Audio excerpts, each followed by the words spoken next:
Sarili o yung may kasama. Yan ang ating pag-uusapan ngayon. Kung gusto mo malaman ang ating kasagutan, once again, please do me a favor. Please do subscribe and click our tiny notification bell so that you'll be updated every time we have a new upload videos. Ayan, disclaimer din po, ang video po natin ay para lamang po sa may bukas ang kaisipan at may malawak na pang-unawa. Kung wala po tayong tema, maaari na lamang pong mag-skip at mamili ng mga videos na nararapat po para sa inyo.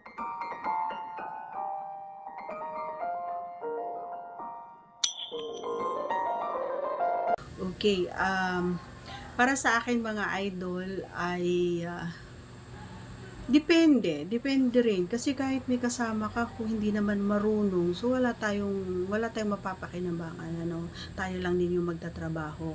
So para sa akin mas okay yung ako lang at napapasaya kong sarili ko, so wala pang problema, 'di ba? Hindi pa ako mag-isip na ano pa ang gagawin ko or paano ko ba siya masasayahin or paano ba kami makakatapos or kailangan ba maingay ako, kailangan ba itodo ko, kailangan ba galingan ko. So hindi ako mag-iisip ng ganun kasi kapag mag-isa lang ako, so wala akong gagawin, kundi manood lang ako, yan, kung ano yung ginagawa ng pinapanood ko, gagawin ko lang, susundan ko lang, and then hanggang sa may mga gamit naman tayo, so yung gagamitin natin hanggang sa mapatapos tayo and mapasaya natin yung sarili natin.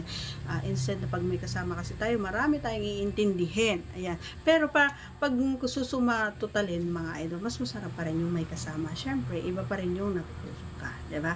Mas masarap pa rin yung may gumagano sa'yo at mas masarap pa rin yung may dumidila sa'yo, mas masarap pa rin yung may sumusip sa'yo, mas masarap pa rin yung may kumakain, mas masarap, lahat mas masarap pag ganun. Pero, kung sa pagtatrabaho naman at hindi naman marunong, so bakit pa? Ganun lang naman yun.